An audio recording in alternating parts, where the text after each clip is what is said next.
Hi there, guys. Just some ordinary dude here, and welcome to another episode of Discussions with the Dude. Today, I'm joined by Raisha GS. How are you? Hey, thanks for having me on this show. I'm doing great. That's good. And today, we're going to talk about the Loud House fandom, more specifically fan art and things like alternate universes. So, obviously, we've done podcasts about artwork from the fandom a few times now. So, this one's going to be a bit different. It's not. It's not so much fan fiction based. It's more just general. We're going to talk about the fandom's most notable alternate universes where they've created something that's really took off. So popular artists like Raisha here or Rahisu or the Amazing Peanuts and Ali Jinyo or so on have created basically their own worlds, their own continuity, their own set of characters and their own stories and everything that are predominantly based on the Loud House, but are still their own thing. Um, and we're going to sort of talk about some of the most noteworthy examples of that, and just why people like them, what's good about them. And I suppose to start off, Raisha, would you like Mhm. to elaborate a little bit on your Lady Ace alternate universe that you've created for yourself? Yes. This Lady Ace AU, or as I call it, the legendary Lady Ace, is basically an upcoming webcomic series I'm working on. Hmm. It's not yet, it hasn't debuted yet. I'm still working on getting a bunch of pages back created, like a bit of a backlog running. But yeah, it basically started off based on a background character that appeared in, I believe it was I can't remember Was it specifically, Kings of season the five. Con? It sounds like Yeah. it would have been Kings of the Yeah. Con. Yeah, Kings of the Con, that episode. I Yeah, forgot specifically what season it's from, but that 4, I episode think. had a Yeah, season four, yes. It had a background character in one of the scenes, and I just yeah, decided to do my yeah. own take on the character at the time, I and mean, for let's some face reason it it. took off. Yeah, Yep. yeah. Let's face it. That cardboard cutout. Didn't even look very good. You drastically improved the design. Let's be fair. hmm So yeah, Yeah, the premise of that story is basically the AU I created on that character is that it's based on a character called Amanda Bright. She's a freelance photographer, and one day she comes across an alien artifact that grants her superpowers beyond her wildest imagination. So yeah, she's got superpowers, she's got the suit, and of yeah, course with that comes a bunch of other individuals are now yeah, seeking her powers for their own agendas. yeah, So yes, now she must navigate this brave new world full of villains coming after her and this underlying conspiracy of why they want her powers as yeah. well. All right. So that's a thing. I might ask you a bit more about that. I'm assuming you don't want to spoil that here. I'm I can asking. probably give some info. I Yeah. mean, Okay. depends. Yeah. Yeah. Just because I'm going to be writing a story based on your character. There is obviously you say there's like this big conspiracy about why everyone wants her powers. I mean, what's that all about? So basically, as I mentioned before, her powers comes from an alien artifact called the Light Bearer, Right. and so there are basically like the Light Bearer is an artifact that some organizations have been keeping tabs on because in one of the history I'm gonna go delve into is that the Light Bearer has already arrived on Earth at some point in the past. So Yeah. many factions are after this current light bearer that landed on Earth and the one that Amanda got her powers from. So yeah, that's the main crux of the story itself. All right. Interesting. I might use that. Yeah. So obviously you've got a few noteworthy characters from this alternate universe, such as Amanda and her friends, her sister, some of the enemies like Fright Strand and a couple of others. Um, and obviously you do a lot of artwork based on it. Mm, I suppose the only thing. I suppose there's anything else you'd like to elaborate on regarding this, or before we move on. Well, yeah, Fright Train, as you mentioned, is one of the villains, but there's gonna be at least another three more that are gonna make their debut. I would say soon-ish. Yeah. Well, I can Yeah. think of at So. least one or two more. There's that sort of red Iron Lady, that one in the robotic suit that I remember a couple of pictures of, Mhm. who she got took Yeah, out she's by gonna that guy appear. in the black suit. Yeah, Gale Phantom. Yep, it's, the one of the another one of the protagonists, Gale Phantom, Yeah. is gonna play a major role in the story as well as along with another character called Archmage. Yeah, and he is basically the team's magic user. I mean, in the story itself, they don't actually form a team, yeah, at least not in the earlier half. But both Archmage and Gale Phantom are like allies to her. They yeah, may start off on a different note when they first appear, but eventually they become notable allies for Lady Ace. yeah. Okay. And so yeah, so you've got your Lady Ace alternate universe, and obviously that's took off quite well, mainly because you're a very talented artist, Oh, um, thanks. and probably also because you managed to, I don't know, it's a bit weird. Like, I suppose you've got a bit of a recurring thing of some of your characters getting a bit of a sex appeal going on in these, like they're drawn in like bikinis and stuff, and yeah, I suppose that obviously Yeah, gets a certain target audience really invested as well. yeah, Um, that's right. I mean, people have commented before that Amanda does look attractive, so yeah, I I mean, think I decided yeah, to just capitalize a bit on her attractiveness. yeah, I do these kinds of artworks usually around the summertime, which is like yeah, this period, June. yeah. So yeah. I mean, yes, obviously you've got your Lady Ace universe, but there was also the other one. I think there was something else that you were working on. Was it the new house? Was that something you were Yeah. working on? Yeah, I've heard about Mm. that. Yeah, so you'd like to talk a little bit more about the new house AU? I think I might have seen bits of this over time, but I've never really like followed it that closely. So the new house AU is actually quite interesting because this was the AU that sort of brought me into the Loud House fandom itself. Yeah, When I first got to know about the show, I saw an episode on Nickelodeon when I was just channel surfing. So I just saw the episode. I believe the episode where Lisa joins Lincoln in his class and outshines him or causes trouble for him. So I did some look up. I just looked up the show itself, and I saw an artwork of a character called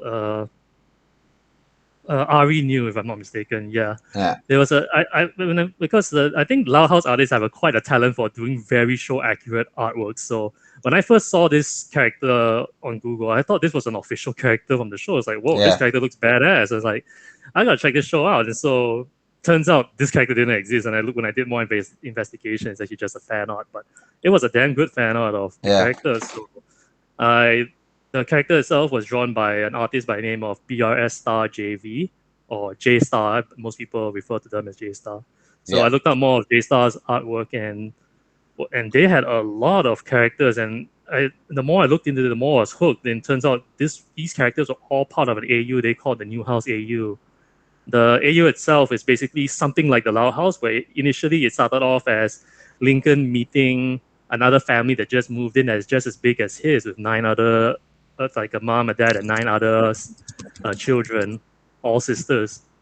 And the premise was basically that he got into a lot of adventures and hijinks with all these characters itself. And I really got invested into it. It was really such a good AU. yeah, And eventually, down the line, I think maybe about around a year or two later, J Star approached me and asked me to collaborate and maybe help out in expanding the universe, which I did in some way because at one point I did a fan art, or I made a sort of a fan art of one of their characters, Merida New, fighting with one of my OCs. And I should mention that J Star's artwork was what got me started in doing the Lao House fan art in a way as well. So yeah, and from that point on, it was like the rest was history. yeah. Fair enough. And yeah.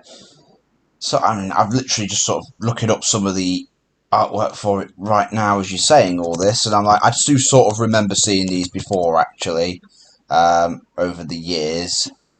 Um, yeah, Yeah, J Star was one of the pioneering Loud House artists, if I'm not mistaken. I think when we talk about OG Loud House artists, I believe J Star was one of the first ones yeah, that arrived on the scene. I think there was like Master Rainbow as well and Coyote Rom and so on. yeah, I believe J Star was one of those as well. Their art goes back like way long. yeah. I mean, yeah, I'm looking at quite a lot of it now. I do remember, like, I remember there's this character that keeps appearing called Clint, who's like a robotic, sort of more feminine version of Lin Junior, who I think I have seen Ah, before yeah. actually. Kaylin was definitely one of my favorite characters as well, just Yeah, for the sort of like the technological and supernatural aspects combined into one yeah, character. So, yeah, yeah, but that's what I really love about J Star's characters. All their characters are very unique in their own ways. Like, you have like an assassin girl, the older sister assassin girl. You got one that is just super good with technology. Yeah, You got literally a reality warping yeah. Egyptian girl, and So so it's on. And basically it's so a diverse. version of the Loud House that's more supernatural. Before the Loud House itself decided to become supernatural. Yeah, I wouldn't be surprised if Nickelodeon was just inspired by what J Star's artworks were. It wouldn't surprise me. They've ripped off my ideas enough times, I tell you. Oh, really? I didn't know that. The amount of times I've done something, and then sometime later the show would do the same thing, it's kind of ridiculous. It's like, yeah, I don't know. It's, for example, do you remember the episode All the Rage, where Clyde, Hmm. like, for whatever little reason, Clyde gets this, like, super strong anger mode? Hmm. And I actually did something like that similar in my story, The Quest for Glory, about a year and a half before. And I was like, I see. okay. And then there's also things like Middlemen. For 3 seasons, the writers didn't really know what to do with Lynn's character. I wrote a story about this OC teaching Lincoln to be tougher, and then later that same year we get Middlemen where Lynn does the same thing to Lincoln. It's like, what? Well, that is quite a interesting turn of events. I mean, I wouldn't be surprised. Maybe some of Yeah. the Well, they, artists, well, also the, some of the the people on creators the are, work, or not. yeah, they know who I am I because think they some of the have creators. Instagram Mm. accounts. These staff members, Okay. and I have actually Mm. interacted with some of them before, so they absolutely know who I am. So it's possible, Yeah, I think they're definitely keeping an eye on the fandom itself. Maybe they're drawing even though inspiration they from some don't. of They the say artists. they try to distance themselves from the fandom quite a lot actually, and they do have a policy where if you like directly give them ideas, they can't use them because I have done this before. Me and Mm. Amanda Leoy, who, like Ruhisu, is a professional artist and writer for the Loud House Comics, we Mm. co-wrote a letter to Whitney Wetter because Amanda has Whitney's email about basically what we wanted to be writers on the show, and we had a spec script that we wrote that was exactly like a script of an episode that we Mm-hmm. sent for her to read. And immediately after, we got a reply from a member of the Nickelodeon legal team who answered on her behalf and basically said, "Oh, sorry, we can't read this because Nickelodeon has a policy where it can't like take ideas from people who aren't employed with us. So basically, sorry, fuck off." That's basically the reply. Yeah, I'm not surprised. I think they have to cover And it's like, their what? butts That's as a dumb well. policy. It's like, you're making yourselves creatively stagnant doing that. But there you go. Yeah, I mean I think that's just that's the sad fact about the industry. They can't really just take works of fan fiction Uh, and adapt it to their own. Otherwise, I it's mean, that's the you thing. I gotta mean, just look that at I'll it. elaborate Yeah. more on this when we get to. I'll talk about my own AU of sorts at the end, but because it's not a conventional AU, if you like, but we'll talk about that later. So yeah, Sure. so we've got Lady Ace Alternate Universe, we've got the New House, and so obviously we've got some other ones now. Our mutual friend Ruhisu elaborated a little bit on his Hammer Down Alternate Universe in the Oh podcast I did yeah. with him, where Mm. he said that he based it not on Top Gun, it was one of Tom Cruise's other films, the one that was about cars, and that was Yeah. his inspiration. He was originally going to make it about Lana, but then he realized he made up an OC called Kurt Logan, and that ended up being more interesting because he was actually a racer, and he Hmm. sort of based it on that essentially. And obviously, he brought an adult, like an older version of Lenny Loud into it to be like with him. And they're sort of the two main characters from that AU, and then there's a lot of other like older versions of the Loud House characters based around that as well. But it's mainly Kurt and Lenny and like their sort of like family life and everything that's based around. Um, and that's mainly as good as it is. A big part of that is because, again, Ruhisu, like yourself, is a very talented artist who makes really stunning artwork Yeah, I that agree. pops out. Um, so obviously, you look at one of his pictures and you think, "Oh, that's really, really good." Um, and obviously, it draws people in and it gets them invested in this Hammer Down AU that he's created. That he originally said it's basically him putting two of his passions together: the Loud House and cars. Exactly. I mean, Ruiz is a very talented artist. I love the guy. He's basically one of the inspirations for me to do my artworks Yeah, as well. Because like it's not often you get a guy who can both like draw characters this well, draw mechanical designs as also just as well, and can do story writing as well. yeah. So he's the whole package, and I absolutely love what he does with his characters as well. Kurt is a very interesting and in-depth character. I mean, a lot of times we have OCs that are basically just self-inserts, as people like to call them, and they're Yeah, not like say very well written as well. They just exist to be shipped with the character of their choice. But yeah, Kurt has a lot of depth, and the fact that I like Lenny as well. Lenny is one of my favorite Loud yeah, sisters. Seeing these two characters interact is just very heartwarming, and I like to see, and I really like the entire premise of this story and how and where it's going. yeah, I just hope he really does. I just hope he does like a webcomic as well, because I know he's been planning to do one, but he's been quite busy since he's a freelance artist as well, so he doesn't yeah. really have much time to dedicate to it. But No, hopefully one day we get to see a comic yeah, from him as well. yeah. Well, it won't be a comic unless somebody decides to adapt it. But obviously, as you know, both yours and his stuff, I'm putting together into a big crossover story, which somebody could make some artwork based on. Not me, I'm Well, not a that'll be great interesting to see. artist, but you know, I am going to be making a big story with all you guys, his characters in it. So we'll see how that goes. Yeah, I'm definitely looking forward to it. I Yes. mean, I guess I'll elaborate on that while we're here. Basically, I'm making a lot of you already know. I'm making a story based on a number of different alternate universes. Some I've still got to talk about. Called the Loud House Multiverse War. Simple as that. And basically, and the information you just gave me today about Lady Ace and the origin of her powers I'll definitely write into it somehow to keep it all, consistent and together. And Mm-hmm. basically, it will be a story where they're all in different universes, different timelines, right?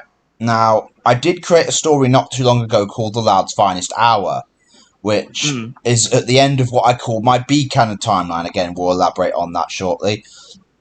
And in that story, all of the actual villains from the show come together and they're teaming up against the Louds for revenge, typical story like that.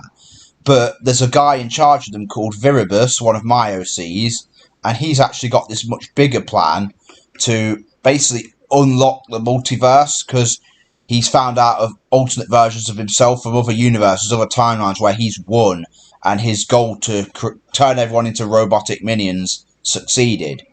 And basically, the story is. I'm simplifying it massively. You'd want to read the whole story to get the Oh yeah, full in fact, I picture. have I have actually read the prologue itself and chapter one, so I really like it as well. Yeah, I mean, The prologue I'm assuming especially you is watched. interesting to I'm see. assuming you read version 2 then, because version 1 didn't have an original prologue. Oh yeah, Um, that's the version two one I've yeah, yeah, that's the version one 2 I've is the I've one I read. updated last year in the wake of the Casa Grandes and No Time to Spy movies because it felt Mm. outdated already. Because I wrote it the year before, but it already felt really outdated after that. I was like, huh. I'm missing all this now. I need to change that. So I basically I took the original story, tweaked it up, added some things, and yeah, I've added a prologue based on the Casagrandes movie, and obviously Punguari had a much bigger role in version, which she didn't even exist in version 1 yet. But yeah, she had a big role in version 2. And I brought in a couple of new villains from the No Time to Spy film. But anyway, basically, in that movie, not in that story, um, yeah, there's a big. It introduces the concept of a multiverse, like for the Loud House. So there's another OC of mine called Ashera. She's the one like mainly helping them fight Viribus's army, and basically she reveals to them all sorts of things like, oh, there's several different alternate universes and timelines where different things happened and things are a bit different for all of you. And I Mm-hmm. could build that into this crossover where these are also from alternate universes, all like Lady Ace and Kurt and Lenny and all that stuff. And, I could have, obviously, Viribus comes back with his big multiversal army, and this time Ashera has recruited certain individuals from other universes to help stop him, essentially. Yeah, I think that's very cool. That's a very cool idea, and I think that's the beauty of AUs as well. Yeah, There's so much you can do with it. I think even with the Casagrandes movie, in bringing in some magical elements and No Time to Spy with some sci-fi sort of like more futuristic kind of stuff brought in as well. yeah, It adds a lot of like yeah, additional like things you yeah. can bring into your story as Yeah, well, and I think that's the beauty of it. yeah, and it's quite interesting because obviously a lot of people complain about the more surreal elements of the show, which I literally did a podcast with the other day with JP O'Mare about. And it's like Yeah, I saw that one as everybody well. hates the more surreal plot elements that the later seasons have, and it's like, and yet they loved the Casagrandes movie and No Time to Spy. They're not realistic. They're not slice of life, but you know, I mean, okay, unpopular opinion, but I personally like these elements. I mean, yeah. Granted, I do like when they do more grounded episodes and stuff yeah. like that. But when they do into the whole wacky thing, it's a lot of the times it never fails to make me chuckle at the very least, or Yeah. make me smile. You I know, mean, I'm these not are the things against that it. break the Yeah. norm. Yeah, Yeah. I'm not against it as long as they don't do it too much and they don't do it in a way that certain stories benefit from a surreal element. Some benefit from being kept slice of life. It depends whether or not when you you add surreal elements to a plot, does it add more or does it take away more from the overall story? And that's Yeah, I that's think what you true. got to take into account with that. Hmm. Um, yeah, but anyway, so that's sort of me talking about The Loud's Finest Hour. The Multiverse War will be a sequel to that, but it will also include some of the other AUs that I'm familiar with, like yours, like Ruhisu's, and another one I'd say is very popular that you might be familiar with is the one created by Ali Jindio and the Amazing Peanuts. Now Yep. they actually have two timelines, from what I can tell. They have a timeline that's just like set 5 years in the future, where all the characters are a little bit older and have new designs. And then there's another timeline where I think the four youngest Loud sisters, Lana, Lola, Lisa, and Lily, were sent back in time somehow. I think like there was like a black hole or something. I'll have to check on that. And like older versions of the younger Loud sisters live in the present day timeline with like the normal Loud House cast.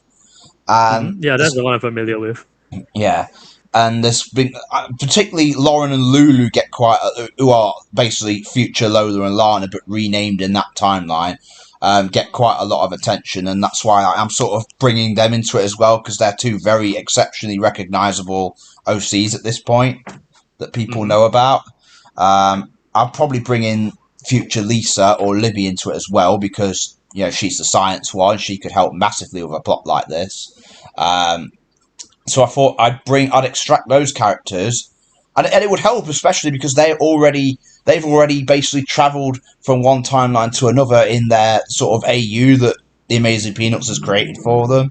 So Hmm. they'd already be familiar with what's going on in this story, if you like. So yeah, so that will make it very easy to include them plot wise, if that makes sense. Yeah, I think it's perfect. In fact, like like you said, you already have like two characters who have already gone through the traveling from one timeline to another. So Yeah. implementing this is like Yeah. it's just perfect. It's just made for this. Yeah, and what I'll do because obviously Lola in the show sometimes has like fire powers. If you notice, like when she attacked Miss Carmichael, and she gets like fire coming out of her hair and everything. So if I could give her like bigger fire powers, she could be like part of this superhero story. And with Oh yeah, I Lulu, she's saw it was already super. reflected in. Yeah, with I Lulu, saw it was she's already. reflected in that poster that you did. The one with the multiverse war poster with that Yeah, older yeah. Lana. She's got Yeah. fire powers in the poster, Mm. and with Lulu, she's already super strong like Lin Junior. So I'll just give her something that amplifies her powers more. So probably something similar to what I did with my OC Babs Bestie in the Quest for Glory, which I'm not sure if you've read or not. I Um, haven't seen that one yet. I think I'll have to check it out. no. Well, I'll talk to you about that in a moment because obviously this is the time to actually go on about it. But keeping on the Amazing Peanuts and stuff for a moment, yeah, you've got what's interesting about those stories. It's artwork. It's not really stories. What they do is like they're very short, one picture or sometimes one page stories where they're basically usually poking fun at tropes in the show or certain characters or even certain fandom opinions, if you know what I mean. Like, for Hmm. example, in one of the timelines, Lulu really hates present day Ronnie Ann and like has a rivalry with her. And I think the main reason for that is because Ronnie Ann did used to bully Lincoln back in season one, and Lulu shares the opinion that many fans do, many haters of Ronnie Ann's, that she was too easily forgiven and she's still a bully, basically. And I so said she people are antagonized. never gonna let that go. No. My friend Ronnie is Animated forever Bulls the bad guy. 20 actually did make a bit of fan art based on the two boxing each other, so there was that. and settling the feud. And I'll talk about him in a minute because there's something interesting that he introduced me to as well. But yeah, with the Amazing Peanuts and stuff, it's basically just mostly about older versions of the current characters. Like, technically, they're not OCs. I don't know. Would you argue that they are OCs or they aren't? It's hard to say. Like, they've got their own, like, similar but different designs, and their personalities have been altered quite a bit. But they are still fundamentally based on canon characters. So I'm not. Do Lulu and Lauren and all that, like, do they count as OCs? Would you say they count, or are they just alternate versions of the main characters? This is kind of a gray area, I would say, because on one hand, they sort of deviated enough to be their own uh, Yeah. unique characters. But on the other hand, their design is still somewhat similar to their base characters, the characters they were based on. Yeah. So Well, it's like, it's kind of yeah. tips around a gray area, I would Yeah. say. Like, I don't know. Do you ever feature like alternate versions of the characters in yours? I can't remember. Like, I think I remember seeing Lincoln, just normal Lincoln, showing up in Lady Ace's arms in one of your pictures. That's about it. Um, Yeah, in this story, in the Lady Ace universe, most of the Laos are pretty much the same. There's not really much of a change. yeah, If anything, I think the Laos don't really play as big a role yeah. in this story compared No. to In fact, that's other another thing. AAUs itself. Um, Hmm. um, with your in your world, like obviously Lady Ace in the Loud House is like a subsidiary character to Ace Savvy. Like, does Ace Savvy, like as an actual superhero, exist in this world as well, or is it just Lady Ace? Now that's the interesting part because in the Lady Ace story itself, right, uh, Ace Savvy is basically a comic book character that Amanda's a fan of itself. So Okay. it almost basically follows the actual show Oh, so itself. so it That follows the actual show, but mm, a girl basically got powers and basically called herself Lady Ace because she's a fan of a comic book character called Lady Ace, essentially. yeah. So, but for my headcanon is at Okay. least, it goes like this. You know the character, that background character that appeared in Kings of the Con. Yeah. That is Amanda cosplaying as a fan made character she made. Okay. Yeah. So Ah, basically, when the time came and she finally got her powers itself, she decided, you know what? I'm gonna take the moniker of my yeah. cosplay character and use it as my actual superhero persona. Fair enough. Hmm. Okay. Again, this is all interesting information for me to know if I'm going to write the story based on her. Yeah. So yeah, we've got the Amazing Peanuts, we've got Rahisu, we've got yourself. And I mentioned my friend Animated Bros 20 a minute ago, and the reason he's relevant is because he also introduced me to another sort of alternate universe, if you like, a much more like a smaller and more niche one, created by a user called DBZ619, who you're probably not particularly familiar with, but he made this story called Luna Loud the Knockout Rocker, which I got introduced to because AB asked me to do a couple of commissions based on it for him, like a bit of writing, a bit of Ah, I artwork of see. Alijinyo. And basically, it's a story where Luna, who's I think 24 now in this version, she becomes a professional boxer. Hmm. Now it's interesting because this story came out like I think this was made years ago when it started. Now, obviously, interestingly, in the Loud House, an actual episode said that Luna can't take pain very well. Oh yeah, I Um, remember that. so obviously, that would make it difficult for the canon version of Luna to be a good boxer if she's got a glass chin. You know what I mean? Um, That's true. but obviously, then again, this story was written years ago. And you could say it's an alternate version, an alternate universe where Luna is a bit tougher.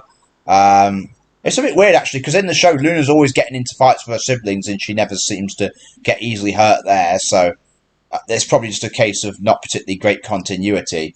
But yeah, this version of Luna obviously can take a punch, and basically she's rising the rank. And I think part of the appeal of that story, I mean, the story itself, I've only read a little bit of it, is all right.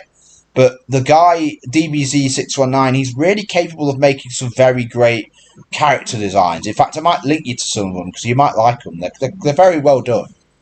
I'll have to look it up. Yeah. It's called Luna Loud the Knockout Rocker. I'm only so familiar with it myself, but my friend AB is very like a big fan of it. I know quite a few other people are big fans of it in the fandom, so it has like its own little niche fan base of its own. I think Um, it's pretty interesting. Like you said, because it's an AU, you can change up aspects of the canon yeah, characters themselves. Like you yeah, said, Luna is not very tolerant of pain, but as long as you can justify it in your AU, like maybe have it that yeah. this version of her has gone Well, the through a justification lot of would be hurt. that Yeah. yeah, it came first. It's like this was Mm, what years before they said in the canon continuity that she couldn't take pain. So mm. I suppose you can't really fault the story for that. Um, Yeah, I mean the show is still ongoing, so a lot of what's considered canon as of now could change like yeah, I mean, to be honest, literally the in a show's week's time and stuff continuity like that. isn't like completely 100% solid anyway. Like it can change a lot of things over time. Yeah, Um, I mean as far as continuity goes, with the year wise, the characters have only progressed like 1 year, but they've been celebrating multiple Christmases. it's So like The Simpsons. How many Halloween specials have they had now? yeah, Like exactly. 27, and they're still, and Bart's still 10, and Lisa's still 8, and Maggie's still a baby. It's like, okay, yeah, Yeah, I think that's sort of like I think that's kind of thing we can sort of like hand wave it, and yeah, yeah, it's sort of a minor thing. As far as AUs go, it's sort of like stuff yeah, you can just overlook as long as you got like a good story and interesting premise to tell. yeah. I mean, that is the thing. Like with the canon show, I mean, it's still very good. I will admit some of the stories aren't particularly that interesting. Some of them are. Um, I do think you know there could be some changes made to the show, but hey, that's a conversation for another time. But yeah, so we ran through quite a few different AUs. Are there any others like that you'd like to talk about? The ones that really stick out in your mind? Hmm.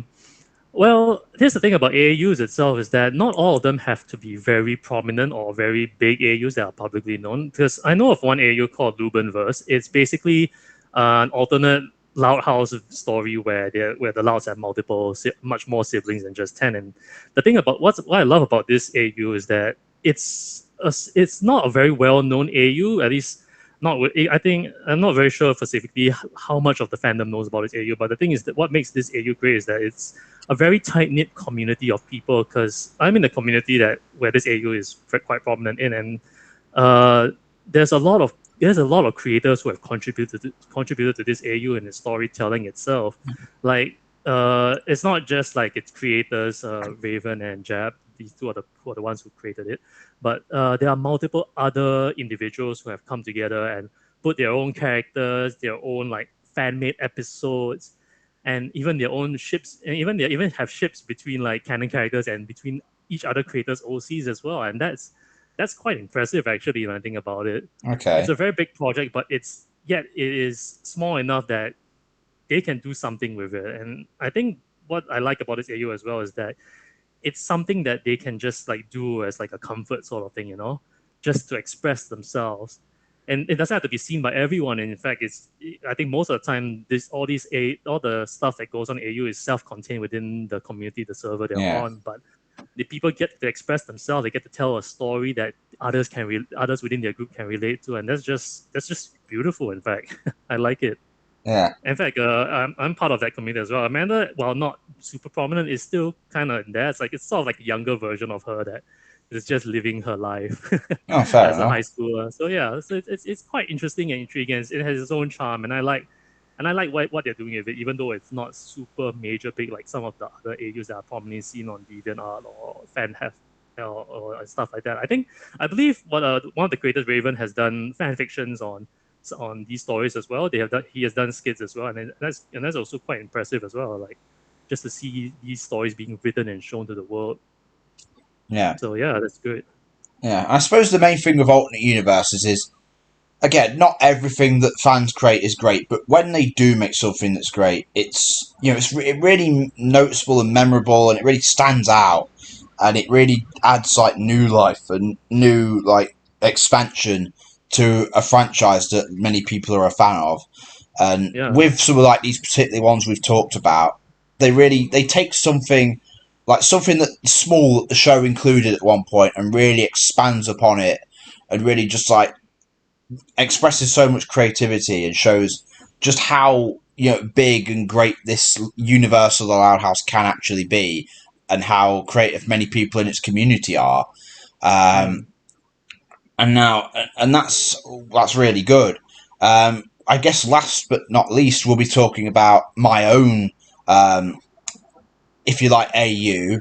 Although, to be honest, I call my stories. Well, there was It's a Kid's World. That was purely fan fiction. I wrote that about 5, 6 years ago, back in COVID. Basically, it's a story where the loud all everyone in the Loud House world over the age of 16 vanishes, and only kids are left behind. Hence the name It's Kids World, and they're all basically fighting for survival. But they're still being vanished whenever they turn 16. So, Oh wow. and it's sort of loosely based on Game of Thrones, actually, because a lot of the story is based on kids like forming groups and like trying to take control of everything and take resources for themselves and be in power. Um, yeah, it's basically like Game of Thrones because featuring Loud House kids. Does Um, it get just as dark as well as Game of Thrones? uh, Not quite. It can a little bit at times. It's not that bad.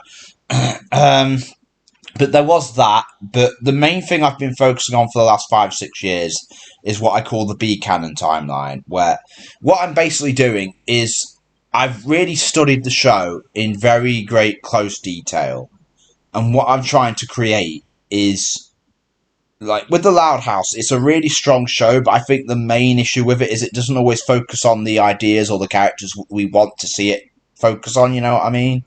Um, and what I've tried to do for the last few years is really study and replicate the style and feel of the show from its length, its pacing, its tone, its sense of humor, how it structures its stories, how it writes and its characters and has them interact. Yeah, I want it to feel exactly like episode specials or movies of the show when I write a story. So, for example, the aforementioned Quest for Glory, I wrote to resemble a movie for the Loud House show itself. Oh wow. Um, and a lot of other stories I've written, like shorter stories, 3 act stories, I've written to resemble episodes of the show. To the point I've even written some actual professional spec scripts um, in this B canon timeline. And again, I'm trying to make them exactly like the show, but more interesting and focusing on better elements. Um, Mhm. Basically, give people the show they really want. Um, so, for example, as of season 9, apparently there will finally be a Luna and Luan episode, but still, it's Oh yeah, took I them heard 9 seasons to do that. I've done about at the least two entire. of them by now. Um, Yeah. and obviously, some people would like to see more scenes of like Lynn being nicer to her brother and being more heroic. I wrote a story called Survival Instincts, which is basically that. Um, some people wonder why Ronnie Ann's become a lot softer over the years. I sort of wrote a plot based on that called A Rough Phase, and then there's also a sequel to it called Ronnie and Tumble, which resolves the sort of ongoing conflict between her and Becky in the spin off, and stuff like that. That's pretty And good. I mean, yeah, there's a. I think yeah, I'm surprised you're not part of the writing team itself. These teams are very pretty interesting yeah, premises for stories itself. yeah. I mean, yeah, I've tried to get on the writing team, but like I said, I got fobbed off by a member of the legal team of Nickelodeon. So there you go. Oh, that's a Um, shame though. yeah, but basically, I've written the B canon timeline. It basically is written to be exactly like the show, but focusing on better things. And from what I can tell, most people would say I've succeeded at that. But that's basically what the B canon. Even the Loud's Finest Hour, I still tried to keep it for the most part canon-like. I mean, obviously it does delve into a few fan fictiony elements there, but even like most of the villains are the show's official villains that form like this faction against the Louds. And obviously Viribus, the main bad guy, he's one of mine. He's an OC of mine, and he'll be reappearing in the Multiverse War. But even then, like that story was written to be like a big finale movie to the entire show. You know what I mean? Hmm.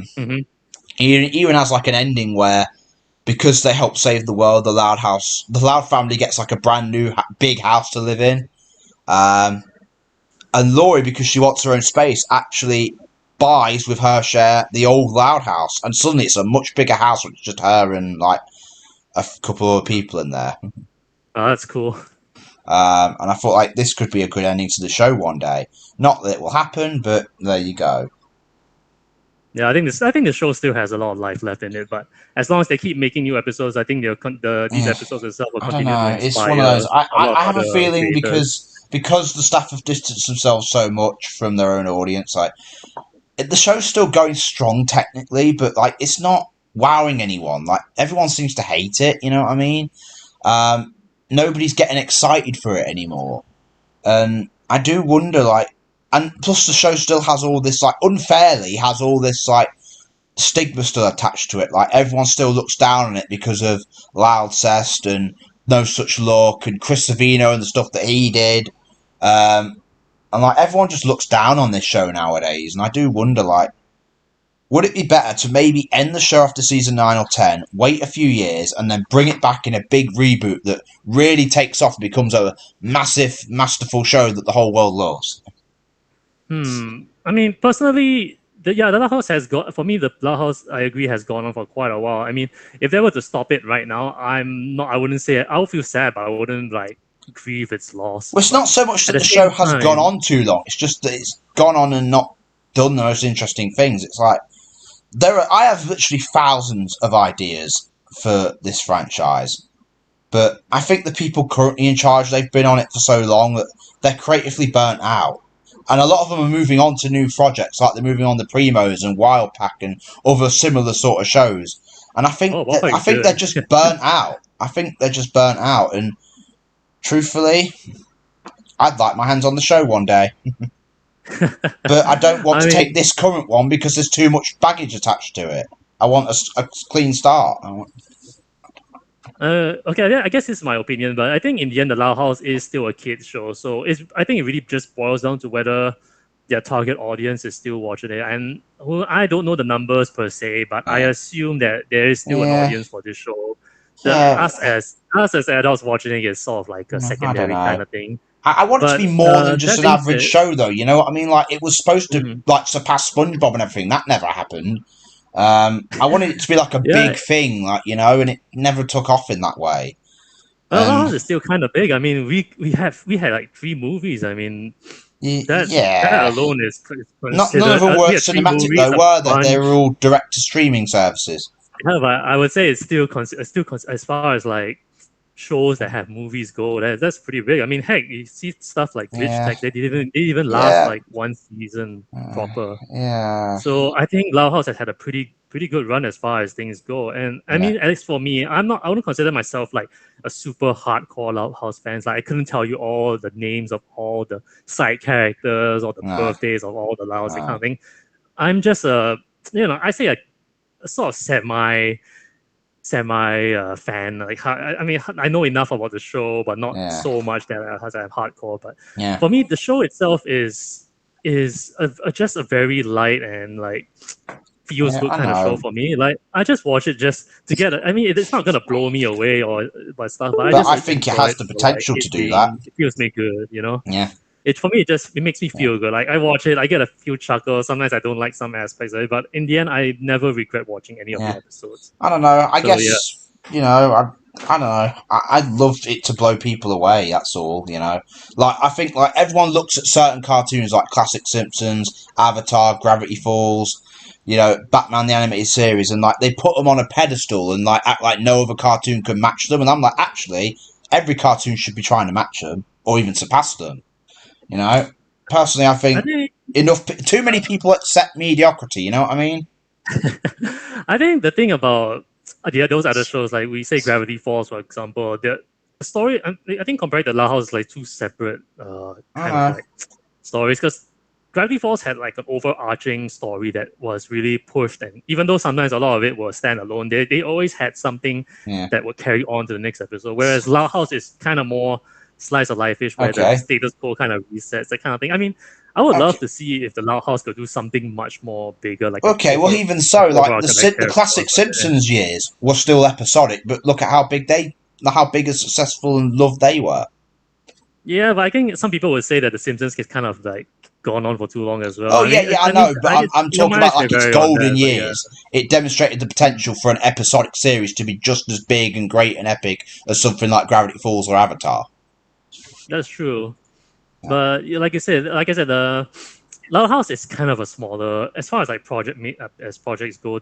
Loud House is sort of big, but not super big to the point where No, no, it can really and that's carry the on thing. by It was itself. supposed to be that big. Mm. It never got that far because things got in its way. You know what I mean?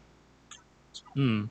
You know, imagine if So no such thing never happened. Chris Savino wasn't an absolute prick who was a predator on women. The hate them didn't exist. People like Cartoon She and Mr. Enter didn't trash the show beyond belief and ruin its reputation. The fandom was more stable and better because the fandom is an absolute mess. A lot, like not everybody, but a lot of people in it. Imagine if all these things didn't work against the show, how big and great and successful it could have been. I'm just saying, you know? yeah, that's true though. But I think as far as like the fandom go, there'll always be uh Yeah. that kind of people. But I think it's sort of like we sort of circle back to like AUs and talk about it. There are like a bunch of like loud sass AUs and stuff like that. And Yeah. I'm not gonna touch loud sass stuff with like a 10 foot Oh pole or yeah, anything. So let's not talk about those ones. I mean, that is yeah. an AU of its own, but oh god, Yeah, no, some AUs are like I said, some AUs are yeah, more liked than others. So I'm trying yeah, to put my one more on the site where it can sort of like show the world that you know there's some part of the fandom that's actually good. You know. yeah. Still, I don't know. I like the show as it is. I just think it could do a lot better, and I'd like a reboot for it. If there's one show that could really, if you know, most reboots are just done for money, obviously, aren't they? They're not done with like a big idea in mind. You know, you get stuff like Powerpuff Girls 2016 where they're just brought back for the money, whereas some Yeah, reboots like soulless. DuckTales, they're the exception rather than the norm, where they're brought back to like enhance a franchise and really tell a great story and do stuff that the original didn't. And that's what a reboot Hmm. should be. And I actually think if the Loud House was to rebooted with that in mind, it could be fireworks, you know? Yeah, unfortunately I don't foresee a reboot that's gonna happen anytime soon. No. Too, man. As long as this is still ongoing, Yeah, well, no, I not imagine while a this prequel is current gonna series is, take but some. I'm saying like if Yeah. once the series ends, sometime after that, it could happen. That would be nice though to see a reboot that Yeah. like you know is much more central focus, has like overarching stories. I think you could Well, come up with a just lot it of doesn't new even have to be AUs that. based Just on one that. that's consistently brilliant. Hmm. But yeah, but we'll see about that. That's my goal ultimately to get into the business and repair franchises that I really like. Yeah, I hope that works out. Yeah, We definitely can use more fresh ideas. yeah. Anyway, so I guess last but not least, yeah, well, again, yeah, well, we've already talked a bit about my B canon timeline, but yeah, I've written it to resemble an improved version of the show. But most AUs are, you know, they're very much their own thing. They focus on different things. They'll take aspects from the original show, but they'll very much make their own thing out of it. If you look around in the fandom enough, there are many great examples of this. There's also a lot of crap, you know. There's Sing Kids, obviously, the aforementioned Loudcest. I Yep. have unfortunately come across a bit of that in my time as well. It's hard to avoid, and there's also a lot of like hate art, if you know what I mean, like fan art and fan fictions that focus on like just hating the main characters, mainly based on those two aforementioned bad episodes. They Yeah, that kind of stuff's not suck. Yeah, they my cup of suck as tea as well. well. Yeah, Mm. but there is a lot of that out there. But the good stuff is really, really good, and there are a lot of talented and creative and like quite visionary people in this community, and I think that does get overshadowed quite a lot because most people look at look at the really bad toxic stuff and think that's what the entire fan base consists of, and that's not entirely true. A Yeah. lot of the fan base is that way, more than I'd be comfortable with, but there is a lot of good as well in this fandom that I think should have more attention drawn to it. Yeah, Um, exactly.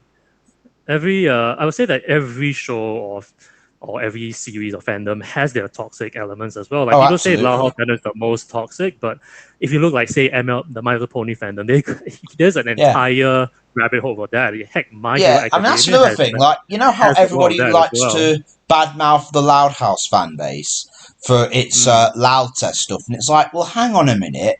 I can think of like in The Simpsons, like there's probably fans that ship Bart and Lisa together.